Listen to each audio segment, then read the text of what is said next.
Hello friends, welcome to Homegrown Florida. I'm Katrina. Today we are going to be talking about varieties. So growing in Florida can be a bit of a challenge because we have a lot of hot and humid weather. Even during our beautiful winter months that we're in right now, we can jump all the way from last night, which was, 31 degrees, all the way to 80, a day or two later. So you really need to be picking varieties that are tested and true for the Florida climate. So in today's video, I'm going to show you some of my favorite winter veggies and the varieties that I like to grow in my garden.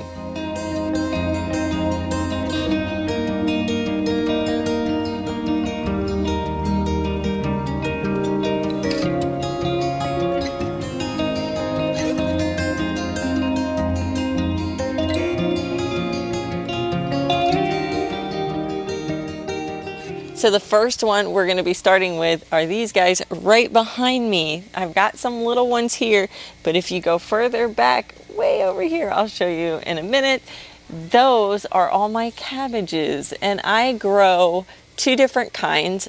Traditionally, I've always grown the acre variety, so it's like green acre and red acre. And those do well, but they are kind of smaller heads.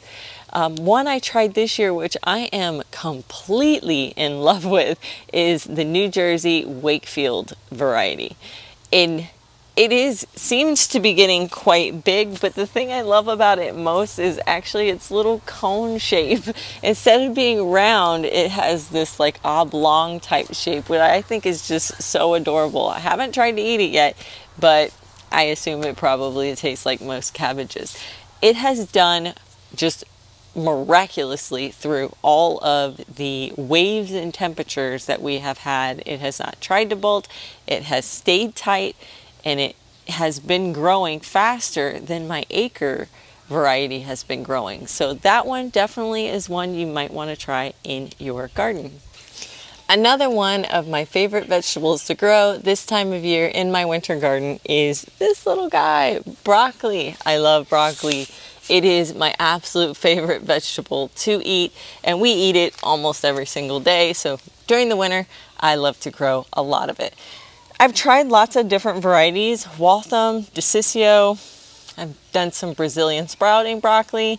I've done lots of different kinds, but my tried and true go-to every single time is this one, which is the Arcadia Broccoli. Now this head is not quite that big, but it isn't done growing yet. This one is going to continue to grow and get much bigger. They typically are somewhere between 5 and 7 inches across. They are a big, big head. But the thing that I love most about them is the fact that once you take that head off, they are just crazy about putting off side shoots. So I'll leave the plant in place and I'll get even more of a harvest from this particular variety. It isn't a hybrid, so if you're not into hybrids, let me show you the Waltham. So this one right here is the Waltham, and as you can see, it looks a little bit different. It is smaller. The heads for me have typically only been, maybe 3 inches across, and this one is already starting to soften, so I'm going to have to pick it. That's about as big as they get. They also do side shoots as well, but once again, much smaller. The next one on my list to grow is kale, and so I grow 3 different kinds of kale in my garden. I grow this one, which is curly kale, and believe it or not, I don't actually grow this to eat it. I don't like the flavor of it. I do like it for, to make like presentations pretty. And then the other reason I like to grow this one, and this is going to sound so odd, but the reason I like to grow it is because usually this kale is the one that tells me when I need to say goodbye to my plants and get ready for summer. This guy is going to get infested bad with aphids and all other kinds of problems once the seasons have changed. So instead of trying to base it on a month or you know, a certain temperature, I always just wait for this one to get infested. Then I know no more spring, no more winter crops, time to move on to summer. But there are two other varieties that I like to grow, which is the dinosaur kale or Lacinato. That one is much more mild. I love to use that one in a cooked dish, like a cooked spinach. It's really, really good. And then the red Russian kale is also really good. Reminds me a little bit more of this, not quite as frilly, but it is good in terms of not as, you know, peppery as this particular one is. The next one on my list of favorites to grow this time of year are carrots.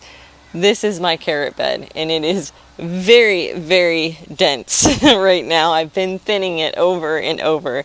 But, you know, I really haven't found a lot of carrots that I don't love. The ones that I found that have consistently grown with no problem are the Scarlet Gnats, the Danvers. I put in a Black Nebula carrot this year. That one has done very well. And a carrot that's really good for the heat, maybe not necessarily this time of year, but later as you get further into spring season when it's getting very, very hot, is the Nucundra. I'll put the name right here. That is a more tropical variety carrot, so it can withstand a lot of the heat and still continue to grow that root. And that is a very beautiful traditional orange carrot. I can't go into winter vegetables without talking about one of my favorites to grow. This is my garlics over on this side, but this is my onion patch right here. Now I have onions planted pretty much everywhere in my garden. I like to mix them in with other parts of my plants that maybe have had problems with bugs in the past, because the onions seem to deter pests. They don't like to be around them. So I do interplant them, but right here is where I have probably my largest little onion patch. The onions that I love to grow is Granex. Granex is the variety that is similar to the Vidalia onion, but the Vidalia onion is a Granex type, but it's called Vidalia because of where it's grown, I think in Georgia. So we can't call these Vidalias because they weren't grown in that particular area, but they are the Granex yellow sweet onion like the Vidalia. There are other types of onions. I've got a few red ones and a couple white ones. The reds tend to be better at storage. These Granex onions are not going to store very long, 2 or 3 months tops, but the red ones are known for storing much longer. They're my first year growing them, so I'll have to give you a follow-up later about how they're doing. There's still a ton of other vegetables that you can grow, but these were my top 5 varieties for the winter season. If you want to see my full list, I'm going to put it up right now, and I'll also put it down into the description. This is going to give you a list of every single type of variety that I have grown in my garden here in Florida, and the variety that has worked the best. Now, I've tried lots of different varieties. A lot of them don't work very well, but these guys, these are the ones that if you are just starting out and you're not getting a lot of success and you really want to get that confidence built in gardening, pick up these varieties. They will do well for you, but make sure that you plant them during the appropriate time. Thanks so much for watching. Head down to the comments. Let me know what is your absolute favorite thing to plant and what variety works here in the South, in the heat and the humidity. I always love adding to this list. So if you head down and give me a variety, I will grow it in my garden and let you know how it did for me.